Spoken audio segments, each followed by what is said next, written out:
तो बच्चे लोग, आज का जो अपना टॉपिक है वो है generation of computer. History of computer हमने देख लिया। अब है अपना next generation of computer. This is Raunak Singh. अब मुद्दे की बात आती है, जनरेशन ऑफ कंप्यूटर को जब हम लोग देखते हैं तो मतलब क्या है। देखो, हमारा कंप्यूटर बहुत ज़्यादा इवॉल्व हो गया है। आपने देखा, जैसे हम लोगों ने हिस्ट्री ऑफ कंप्यूटर देखा तो हिस्ट्री ऑफ कंप्यूटर में बच्चे लोग कंपटीशन का हिस्ट्री था, तो इसलिए हमने क्या क्या देखा था। हमने वो सारी चीजें देखी थी जिसका कि कोई लेना देना नहीं है अपने कंप्यूटर, रियल वर्ल्ड कंप्यूटर के साथ। फिर जैसे कि आपका एबकस हो, या फायर स्टिक हो, या आपको नेपियर फोन हो, लेकिन फिर भी कैलकुलेटिव डिवाइस तो थे ना वो। लेकिन जनरेशन ऑफ कंप्यूटर में ऐसा नहीं है, हम उसको नहीं मेंशन करते हैं। जनरेशन ऑफ कंप्यूटर जो होता है वो एक्चुअली होता है आपके रियल वर्ल्ड कंप्यूटर, जो कंप्यूटर डिवाइस बना था उस जगह से। हिस्ट्री ऑफ कंप्यूटर को मैंने जहाँ पे छोड़ दिया था उसके बाद आपका मेंशन होता है जनरेशन ऑफ कंप्यूटर। आपको एक चीज और मैं बता दूं, कहीं गलती से बाय द वे अगर आपको हिस्ट्री ऑफ कंप्यूटर याद नहीं रहा तो आप हिस्ट्री ऑफ कंप्यूटर में जनरेशन ऑफ कंप्यूटर को घुसा सकते हो, क्योंकि जनरेशन ऑफ कंप्यूटर है तो ये भी तो हिस्ट्री की बात है। हाँ ठीक है, एंशियंट हिस्ट्री में तुम नहीं जा रहे हो, और अभी तक जो हम लोग पढ़े थे वो एंशियंट हिस्ट्री पढ़ लिए थे। कंप्यूटेशन कहाँ से शुरू हुआ था वो सब पढ़े थे हिस्ट्री ऑफ कंप्यूटर के अंतर्गत। लेकिन जब जनरेशन ऑफ कंप्यूटर की हम बात करेंगे तो कंप्यूटर का जनरेशन जो शुरू हुआ था वो हम बात कर रहे हैं कंप्यूटर वाला डिवाइस, जो एक्चुअली में डिजिटल कंप्यूटर की बात कर लो, उस समय की बात हो रही है जहां से हमारा जो कंप्यूटर है एक्चुअली कंप्यूटर की तरह काम करना शुरू कर दिया था। अब वहां से लेके चलेंगे इसको। तो बात है, कहता क्या है, हमारा जो कंप्यूटर है बहुत ज़्यादा इवॉल्व हो गया है पहले से लेके आज तक। तो इसमें हुआ क्या, पहले का जो था वो तुम्हारा क्या था, साइज में बड़ा होता था और प्रोसेसिंग पावर में कम होता था, प्रोसेसिंग स्पीड में कम होता था। लेकिन आज के डेट में क्या हो गया है, वो साइज में छोटा, प्रोसेसिंग में बड़ा हो गया है। बात समझिए, जस्ट रिवर्स का हो गया है। मतलब पावर बढ़ गया और साइज छोटा हो गया। तो इसी तरीके से अपन लोग देखेंगे इसको, है अपना क्या है जनरेशन ऑफ कंप्यूटर को, कि क्या क्या चीज बदला उसमें और कब कब मेंशन किया गया। और ये देखना, जनरेशन कब बदलने की बात की गई, क्यों इसे इतने सारे जनरेशन में बांटा गया है। जब जब कोई ऐसा चेंज आया जिसकी वजह से पूरा का पूरा कंप्यूटर का आर्किटेक्चर ही बदल गया, तो उसमें क्या कहा गया कि जनरेशन कंप्यूटर का बदल गया। बात समझ गए। तो जनरेशन ऑफ कंप्यूटर में मेंशन क्या किया गया है कि ऐसा चेंज जिस चेंज की वजह से कंप्यूटर के सेक्टर में क्या आया हो, क्रांतिकारी चेंज आया हो। तो वैसा वैसा चेंज जब जब आया है तब तब उसे क्या कह दिया गया है, उसे तब तब कहा गया है जनरेशन ऑफ कंप्यूटर को चेंज किया गया है। बात समझ गए। तो पढ़ के दिखा देता हूँ मैं आपको, मैंने क्या जो लिखा। The computer has evolve from large size simple calculating machine to similar but much more powerful machine. क्या कहता है, कंप्यूटर हैज इवॉल्व, कंप्यूटर जो है इवॉल्व हो गया है फ्रॉम ए लार्ज मशीन, बहुत बड़े मशीन से, जो सिंपल कैलकुलेटर के लिए इस्तेमाल होता था, क्या हो गया है, बहुत बड़े से simple calculating machine to smaller, छोटे मशीन में बदल गया है, but much more powerful machine. The evolution of computer to the current state is defined in terms of generation of computer। क्या कहता है, the evolution of computer to current state, the evolution जो computer का है ना current state तक, उसको हम क्या किए हैं, डिफाइन कर दिए हैं किसमें, terms of generation of computer. Each generation of computer is designed based on new technology development. जब कोई नया टेक्नोलॉजी आया है तो वो जिसकी वजह से resulting in better, cheaper and a smaller computer that are more powerful, faster and efficient than their predecessors। मतलब उसके पीछे के कंप्यूटर से जब कोई टेक्नोलॉजी बदला जिसकी वजह से क्या हो गया, कंप्यूटर जो है और छोटा और सस्ता और पावरफुल, फास्ट, इफिशिएंट हो गया, तब तब हम क्या कहे हैं, जनरेशन को चेंज किए हैं। तो बात करते हैं, अभी तक जो हमारे बुक्स में दिखेगा जनरेशन ऑफ कंप्यूटर, वो बेसिकली 5 कैटेगरी में दिखता है, 5 जनरेशन ऑफ कंप्यूटर। जो जनरेशन ऑफ कंप्यूटर को चालू कहाँ से करते हैं, there are 5 generation of computer. पहला जनरेशन क्या है आपका, फर्स्ट जनरेशन कंप्यूटर, जिसे मेंशन किया गया है 1946 से लेके 1958 तक। उसके बाद है सेकंड जनरेशन ऑफ 59 से लेके 64 तक। थर्ड जनरेशन को माना गया है 65 से लेके 70 तक। फोर्थ जनरेशन को माना गया है 71 से लेके टुडे तक। और ये जो टुडे है ना बच्चे, इस टुडे को थोड़ा चेंज करते हैं अपन लोग। ये किताब जब जब छपा है ना, तब तक टुडे आया है ना। तो टुडे हम जब पढ़ रहे थे 2010 में, तब भी टुडे था और आज भी टुडे ही रहेगा। ऐसे थोड़ी होता है। तो हम इसको मान के चलते हैं, फोर्थ जनरेशन ऑफ कंप्यूटर जो है ना, एआई के बाद से बात किया है। तो आर्टिफिशियल इंटेलिजेंस आई थिंक मान के चलो ना 2000 के आसपास। ठीक है।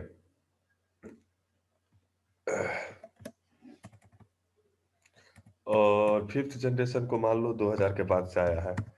2002। बस एक बार क्या किया जाए, एक बार काम किया जाए, एक बार क्या किया जाए, काम किया जाए। वो काम क्या होगा। तो बात क्या है ना, यहाँ पे हमारा आ रहा था फर्स्ट जनरेशन, यहाँ आ गया 64 से 58। सेकंड जनरेशन का आ गया 59 से 64 तक। थर्ड जनरेशन मेंशन किया गया है 65 से 70 तक, 1900। और फोर्थ जनरेशन मेंशन किया गया है 1971 से लेके 1982 तक। ठीक है। और फिफ्थ जनरेशन जो है 82 के बाद, मान लो 82 से लेकर के टुडे तक, आज तक जो है to D A Y today, आज तक फिफ्थ जनरेशन में मेंशन किया गया है। तो बात आती है कब कब क्या क्या चेंजेज आई है कंप्यूटर में, जिस वजह से जनरेशन को बदला गया है। ये कोई फिक्स ड्यूरेशन नहीं था कि इतना दिन में जनरेशन बदलेगा। जब जब कोई रेवोल्यूशनिंग चेंजिंग आई कंप्यूटर में, तब तब उसे क्या किया गया, कहा गया जनरेशन का चेंजिंग। तो सबसे पहला चेंज देखेंगे अपन लोग फर्स्ट जनरेशन ऑफ कंप्यूटर को। क्या देखेंगे, फर्स्ट जनरेशन ऑफ कंप्यूटर। तो कहता है the first computer used vacuum tube for circuitry and magnetic drum for memory, and were often enormous, taking up entire rooms. इसको कहता क्या है, the first computer used vacuum tube for circuitry and magnetic drum for memory, and were often enormous, taking up entire room। होता क्या था, ये जो use किया था फर्स्ट कंप्यूटर जनरेशन का, जो कंप्यूटर था, फर्स्ट कंप्यूटर नहीं, फर्स्ट जनरेशन लिख दो।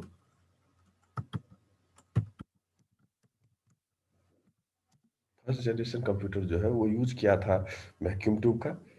ठीक है। फॉर सर्किट डिजाइन करने के लिए, और मैग्नेटिक ड्रम का यूज हुआ था मेमोरी के तौर पर। ठीक है। And where often enormous, taking up entire room. इसका जो साइज होता था बहुत बड़ा हो जाता था, लगभग एक रूम में पूरा कंप्यूटर आता था। ड्यू टू दिस, एक वैक्यूम ट्यूब और मैग्नेटिक ड्रम के इस्तेमाल करने की वजह से। They are very expensive to operate, and addition to using the great deal of electricity generated a lot of heat, which was often the cause of malfunctions। बात समझ गए? होता क्या था, ये जो था, there are very expensive to operate, and in addition to using the great deal of electricity. होता क्या था, ये बहुत ही एक्सपेंसिव था,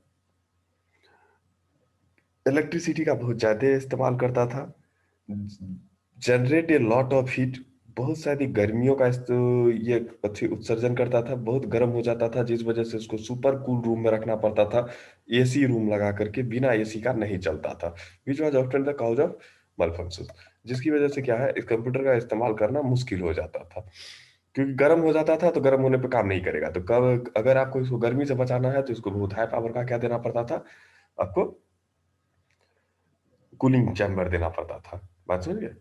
First first generation computer relied on machine language, the lowest level programming language understood by the computers, to perform operation, and they could only solve one problem at a time। First generation computer जो था, वो कहता क्या था, machine language का इस्तेमाल करता था। ठीक है। अगर ये वर्ड आपको प्रॉब्लम लगे तो लिख दो, first generation computer used. Rail का मतलब होता है रेल, जैसे रेलगाड़ी चलती है ना, वही रेल डॉन है ना, तो आप सिंपली यूज कर दो ना, first generation computer uses machine language, use machine language, the lowest level programming language understood by the computer to perform operation, and they could only solve one problem at a time। तो first generation का computer क्या करता था, machine language का इस्तेमाल करता था और एक बार में एक ही टास्क कर सकता था, उससे ज्यादा नहीं कर सकता था, एक ही प्रॉब्लम को सॉल्व कर सकता था। Input was based on punch card. इसमें जो इनपुट लिया जाता था फर्स्ट जनरेशन कंप्यूटर में, उसमें कीबोर्ड वगैरह नहीं थे, उसमें क्या थे, punch cards and paper tape and out. Paper tape से भी क्या किया जाता था, उस समय इनपुट लिया जाता था, and output was displayed on print outs. इसमें कोई मॉनिटर वगैरह नहीं था, आउटपुट किस पे आता था, प्रिंटर के जरिए किसी पेपर पे आपको लेना पड़ता था। तो बात समझ गए, इनपुट डिवाइस क्या था उस समय में, आउटपुट डिवाइस क्या था, और सर्किट जो बनता कंप्यूटर का तो उसके लिए क्या यूज होता था। मेनली तीन चीज इसमें देखना है। अगला है आपका सेकेंड जनरेशन। तो फर्स्ट जनरेशन कहाँ से कहाँ तक है, वो डेट तो आपको ऊपर में ही मैंने लिख दिया, 46 से लेकर 58 तक। 58 के बाद 59 में एक जबरदस्त चेंज आया, जिसको हम लोग सेकंड जनरेशन कहने लगे, सेकंड जनरेशन ऑफ कंप्यूटर। हुआ क्या, वैक्यूम ट्यूब की जगह पे ट्रांजिस्टर ने ले लिया वैक्यूम ट्यूब को। ट्रांजिस्टर एक सर्किट था, समझिए। अभी तुमको दिखाता हूं मैं ट्रांजिस्टर कैसा होता था। पहले क्या था, वैक्यूम ट्यूब, देखो ये है फर्स्ट जनरेशन में यूज होने वाला वैक्यूम ट्यूब। देखो ट्यूब के जैसा दिख रहा है ना, तो ये था तुम्हारा वैक्यूम ट्यूब, जिसमें क्या होता था, अपन लोग उस जमाने में, एक बीट का मतलब यही है, एक वैक्यूम ट्यूब। मतलब सीधा बात समझो, ये चार्ज और नॉट चार्ज का कॉन्सेप्ट था इसमें। अगर चार्ज है तो इसका मतलब उसमें जीरो है, सॉरी वन है, अगर चार्ज नहीं है तो इसका मतलब जीरो है। तो वैक्यूम ट्यूब से एक बिट को रखने के लिए इतना बड़ा बड़ा वैक्यूम ट्यूब का इस्तेमाल होता था। मतलब समझ लो ना, वैक्यूम ट्यूब का भी उस समय में भी क्या होता था ना, एक साइज होता था, और वो वैक्यूम ट्यूब का साइज क्या होता था ना, हाँ डिफरेंट डिफरेंट साइज में अवेलेबल था, जैसे इतना बड़ा, इतना बड़ा, इतना बड़ा, इतना बड़ा। और इससे जो कंप्यूटर बनता था, वो कंप्यूटर देखो ऐसा बनता था। ये है तुम्हारा फर्स्ट जनरेशन का कंप्यूटर, जिस कंप्यूटर में क्या लगे हुए थे, वैक्यूम ट्यूब्स लगे हुए थे। इसको ऑपरेट करने के लिए एक आदमी ने कई आदमी का जरूरत पड़ता था। बात समझ गए। तो ये है तुम्हारा वैक्यूम ट्यूब, और ये फर्स्ट जनरेशन का कंप्यूटर। नेक्स्ट देखते हैं, सेकेंड जनरेशन कंप्यूटर में क्या था।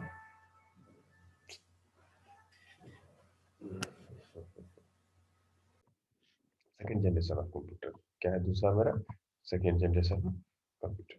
तो सेकेंड जनरेशन ऑफ कंप्यूटर क्या करता था, इसमें जो है ना, ट्रांजिस्टर आ गया था। क्या आया था, ट्रांजिस्टर आया था। Transistor replaced vacuum tube and user head in second generation of computer. कहता है transistor replaced vacuum tubes and user head in second generation of computer. इस दोनों को क्या किया, ट्रांजिस्टर ने रिप्लेस कर दिया। Okay, one transistor replaced the equivalent of 40 vacuum tube. One transistor replaced the equivalent of 40 vacuum tubes। तो इससे क्या हो गया, एक ट्रांजिस्टर जो काम कर रहा था, वो कितने का काम कर रहा था, एक ट्रांजिस्टर ऑलमोस्ट 14 वैक्यूम ट्यूब के जगह पे प्लेस होता था। बात समझ गए। तो मतलब पहले जो तुम समझ लो कि 1 फीट का अगर मान लें कि वैक्यूम ट्यूब था, तो 40 गो के जगह पर अब क्या है ना, 1 इंच का जो है एक डिवाइस है, जो डिवाइस क्या कर रहा है, 40 वैक्यूम ट्यूब को रिप्लेस कर दे रहा है। तो कंप्यूटर क्या हो गया, एकाएक बहुत छोटा हो गया। समझे, ट्रांजिस्टर जो था ना, ट्रिमेंडस चेंज लाया था कंप्यूटिंग के दुनिया में। अब वो ट्रांजिस्टर क्या किया, रिप्लेस कर दिया वैक्यूम ट्यूब को। ठीक है, सेकेंड जनरेशन ऑफ कंप्यूटर में vacuum tube, transistor replace vacuum tube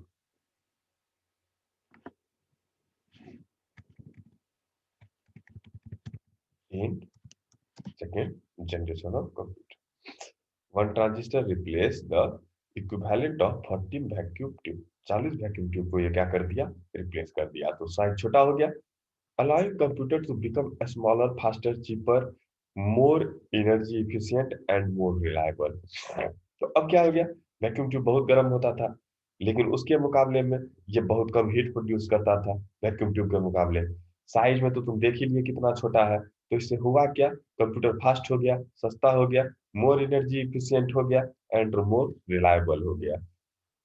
उसके बाद कहता है still generated a great deal of heat that can damage the computer. एक चीज इसमें भी था कि गर्मी भी पैदा करता था, जिसकी वजह से क्या होता है, damage the computer, computer damage हो जाता था अपने गर्मी से। तो इसको भी क्या चाहिए था, इसको भी चाहिए था कूलिंग रूम। सेकेंड जनरेशन में भी रूम को कूलिंग करने के लिए एसी वाला रूम आपको चाहिए होता, लेकिन छोटा जरूर हो गया, ट्रांजिस्टर बड़ा छोटा हो गया, मतलब 40 वैक्यूम ट्यूब को रिप्लेस कर दिया छोटा सा ट्रांजिस्टर, जिस वजह से क्या हो गया, उसका साइज जरूर छोटा हो गया, वो फास्ट हो गया, लेकिन थोड़ा सा गर्मी का प्रॉब्लम अभी भी उसमें था। Second generation computer moved from cryptic binary machine language to symbolic or assembly language which allow programmer to specify instruction in word। देखो, सेकंड जनरेशन ऑफ कंप्यूटर ही था वो कंप्यूटर जिसमें क्या हुआ ना, मशीन लैंग्वेज हट गया डायरेक्टली। मशीन लैंग्वेज मतलब बाइनरी जो डायरेक्ट कोडिंग होता था वो हट गया, उसके जगह पे आया सिंबल और assembly language which allow programmer to specify instruction in words. यहाँ पर असेंबली लैंग्वेज आ गया था। सेकंड जनरेशन ऑफ कंप्यूटर में क्या आया था, असेंबली लैंग्वेज। फर्स्ट जनरेशन में क्या था, directly machine language. Second generation में असेंबली लैंग्वेज का इस्तेमाल हुआ, अपने कॉपी में देख लेना। फर्स्ट जनरेशन में क्या था, directly machine language. Second generation में क्या हो गया, असेंबली लैंग्वेज का इस्तेमाल हो गया। Second generation computer still relied on punch card for input and printout for output। कहता है सेकंड जनरेशन का जो कंप्यूटर था वो स्टिल अभी भी जो चल रहा था, वो इनपुट ले रहा था पंच कार्ड से और आउटपुट दे रहा था प्रिंट आउट मशीन से। बात समझ गए, प्रिंट आउट देना पड़ता था उसके लिए। इसमें भी मतलब सेकंड जनरेशन ऑफ जो कंप्यूटर था उसमें भी तुम्हारे पास क्या था, कुछ भी। सेकंड जनरेशन जो कंप्यूटर थे उसमें भी तुम्हारे पास क्या था, स्क्रीन वगैरह नहीं थे। देखो ये है सेकंड जनरेशन का कंप्यूटर। वो पहले वाला जो था कितना बड़ा था कंप्यूटर, ये देखो, उसको रिप्लेस करके कहाँ पे आ गया, यहाँ पे आ गया। लेकिन देखो इसमें भी मॉनिटर वगैरह तुमको दिख रहा है, नहीं दिख रहा है। इसमें भी पंच कार्ड का इस्तेमाल होता था इनपुट के लिए और आउटपुट के लिए प्रिंट आउट का इस्तेमाल होता था। किसका किसका इस्तेमाल करता था, ये असेंबली लैंग्वेज का इस्तेमाल करने लगा था। इसमें क्या यूज हो रहा था, ट्रांजिस्टर यूज हो रहा था। इट इज योर ट्रांजिस्टर, ये एक ट्रांजिस्टर है। जो ट्रांजिस्टर किसके इक्विवेलेंट है, ये ट्रांजिस्टर किसके इक्विवेलेंट था, ये ट्रांजिस्टर इक्विवेलेंट था ऐसे ऐसे 40 वैक्यूम ट्यूब के जो बराबर। बात समझ गए, तो ये था तुम्हारे सेकंड जनरेशन का काम। अब सेकंड जनरेशन हो गया। अब अपन लोग देखते हैं सेकंड जनरेशन में और कुछ है क्या। सेकंड जनरेशन, ओके, कुछ क्या। These were also the first computer that store the instruction in their memory, which moved from magnetic drum to the magnetic core technology। Second generation में एक और चीज आ गया था, सेकेंड जनरेशन में एक और की चीज आ गया था, टेक्नोलॉजी जो चेंज आया था, रिवोल्यूशनरी चेंज, वो था तुम्हारा ये डाटा को स्टोर करने की कैपेसिटी आ गई थी सेकेंड जनरेशन में। तो सेकेंड कहा था, कहाँ पे हो रहा था, मैग्नेटिक ड्रम जो था उससे ही मूव होकर के आ गया था मैग्नेटिक कोर टेक्नोलॉजी पर। तो इससे क्या हो गया था, डाटा स्टोर करने की कैपेसिटी आ गई थी इसके पास।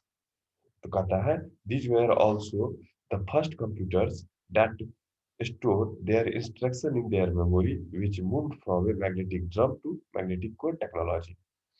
ओके, अगला है आपका third generation of computer. Next is third generation of computer. कहता है the development of integrated circuit, the development of integrated circuit was hallmark of the third generation of the computer. Actually देखो computer का जो है पूरा revolutionary change जो आया वो यहीं से आया, थर्ड जनरेशन से। थर्ड जनरेशन में क्या हुआ, इंटीग्रेटेड सर्किट सर्किट आ गए, आज आईसी।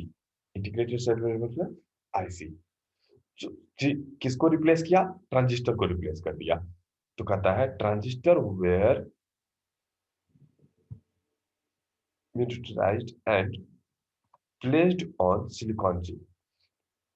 ये क्या है ना, miniaturized कहने का मतलब है इसको छोटा किया गया, and placed on A silicon chip. Transistor को बहुत साइज में छोटा कर दिया गया और इसको प्लेस कर दिया गया किस पर, सिलिकॉन चिप पे, कॉल्ड सेमीकंडक्टर्स। इसी को कहा गया semiconductor, which drastically increased the speed and efficiency of computer। जिसकी वजह से क्या हो गया, ड्रास्टिकली इंक्रीज हो गया कंप्यूटर का स्पीड और इफिशियंसी ऑफ द कंप्यूटर। तो तुम्हारा जो ट्रांजिस्टर था उसे miniaturized and placed on silicon chip, उसको मिटराइज्ड करके किस जगह पर ला दिया गया, सिलिकॉन चिप पर ला दिया गया। और उससे क्या बना लिया गया, इंटीग्रेटेड सर्किट बना दिए गए, आईसी बना लिए गए। और आईसी क्या हो गया, इतना छोटा हो गया कि एक आईसी पर बहुत सारे ट्रांजिस्टर हो गए। तो अब हुआ क्या, मच स्मॉलर, जब इंटीग्रेटेड सर्किट आया तो क्या हो गया, computer much smaller and cheaper compare to the second generation of computer. तो कंप्यूटर क्या हो गया, और स्मॉल हो गया, और सेकेंड जनरेशन ऑफ कंप्यूटर से और भी ज्यादा सस्ता हो गया। It could carry out instruction in billionth of the second। Speed भी इसका क्या हो गया, फास्ट हो गया। अब ये बिलियन सेकेंड के बिलियनवा हिस्सा में काम करने लगा। नेक्स्ट कहता है, user interacted with third generation computer through keyboard and monitors and interface with an operating system which allow the device to run many different applications at one time with central program that monitored the memory। अब बात आती है कि जब third generation of computer था उसमें क्या हो गया, कीबोर्ड आ गया इनपुट के लिए, और माउस आ गया, और तुम्हारा मॉनिटर आ गया आउटपुट के लिए। कीबोर्ड और माउस आ गए इनपुट के लिए, और मॉनिटर आ गया आउटपुट के लिए। ऑपरेटिंग सिस्टम का भी जो कॉन्सेप्ट आया वो कहाँ पे आया, थर्ड जनरेशन में आया। तो देखो थर्ड जनरेशन में कितनी सारी चेंजिंग आई। पहला चेंजिंग तो आया, इंटीग्रेटेड सर्किट का इस्तेमाल होने लगा ट्रांजिस्टर के जगह पर, जो ट्रांजिस्टर से बहुत ज्यादा छोटा और बहुत ज्यादा इफिशियंट था। एक्चुअली बहुत सारे ट्रांजिस्टर को एक छोटे से नैनो टेक्नोलॉजी का इस्तेमाल करके इंटीग्रेटेड सर्किट बनाया जाता था। अब एक तो ये हुआ, दूसरा चीज क्या चेंज हो गया, कंप्यूटर जैसा आज देख रहे हो वैसा थर्ड जनरेशन ऑफ कंप्यूटर में तुमको दिखने लगा। क्यों, क्योंकि उसमें इस्तेमाल होने लगा, क्या क्या इस्तेमाल होने लगा, कीबोर्ड, माउस और मॉनिटर। ऑपरेटिंग सिस्टम का भी कॉन्सेप्ट इसी जगह पर आया। ओके,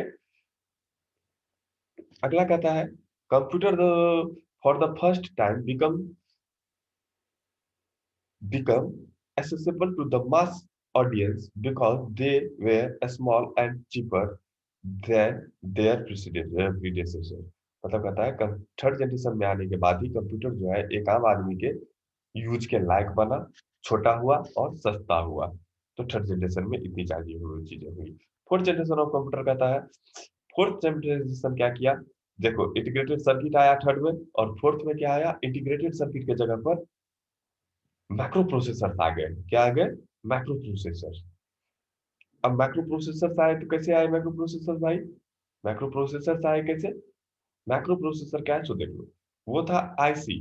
अब आईसी को भी और छोटा किया गया, अब इतना बनाया गया छोटा। अब तुमको इसको फिर दूसरे वीडियो में इसको कवर करने का कोशिश करेंगे या क्लास में बता देंगे। इसमें कहता है वीएलएसआई का कॉन्सेप्ट आ गया था, वेरी लार्ज स्केल इंटीग्रेशन। इसमें जो आईसी बन रहे थे ना वो वीएलएसआई का इस्तेमाल करके बन रहा था, वेरी लार्ज स्केल पे इंटीग्रेट किया जा रहा था। तो उसके बाद फोर्थ जनरेशन में आईसी रिप्लेस हो गया मैक्रो प्रोसेसर से, और आईसी तो था ही, इंटीग्रेटेड सर्किट तो अभी भी लगता है, लेकिन उसका टेक्नोलॉजी चेंज हुआ।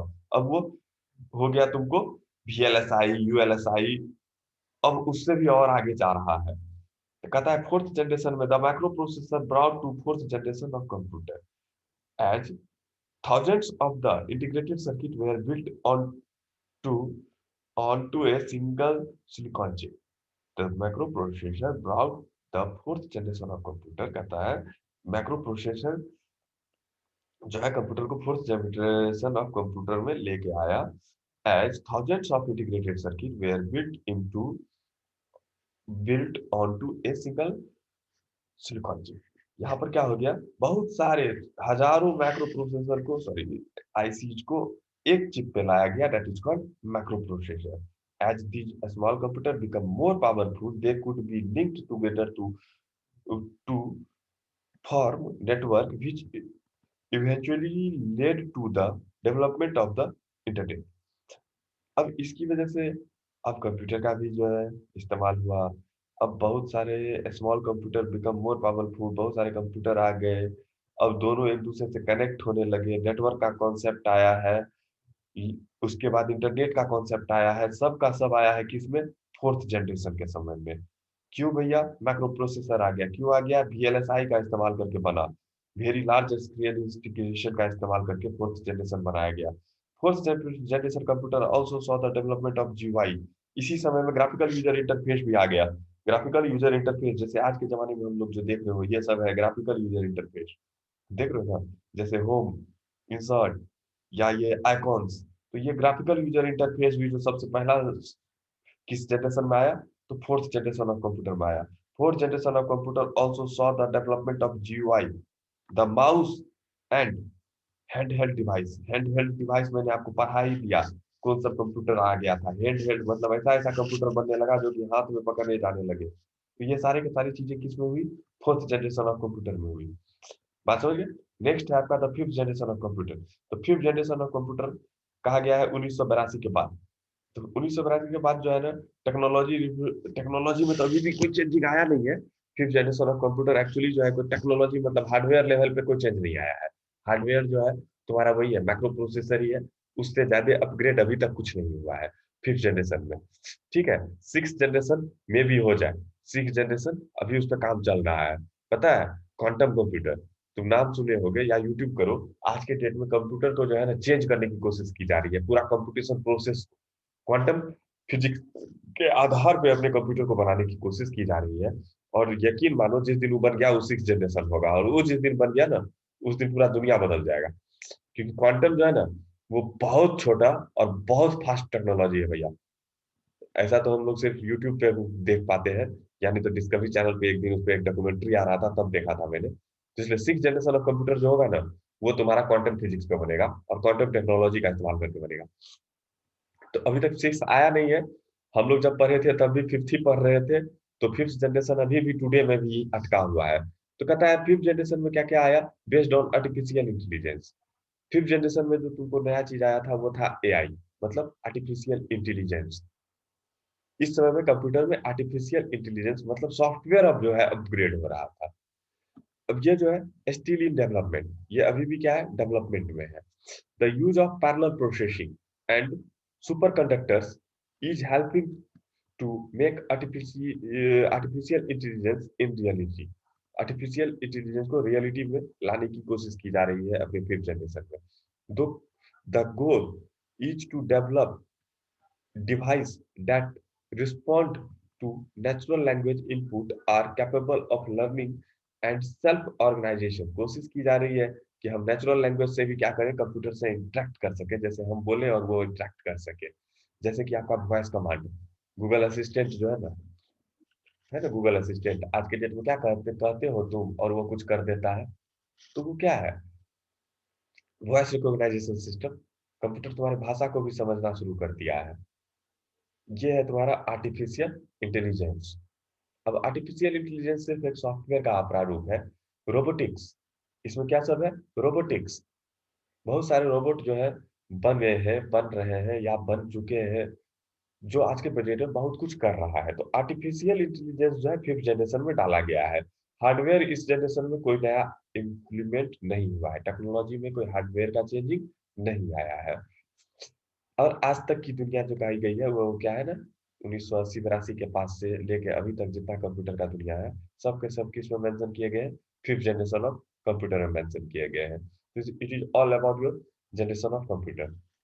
ठीक है, इसको आप क्या कीजिएगा, तो लिखिएगा, नोट्स बना के आप उनको सेंड कर दीजिएगा। ठीक है, जनरेशन बाय, थैंक यू। मिलते हैं नेक्स्ट क्लास में।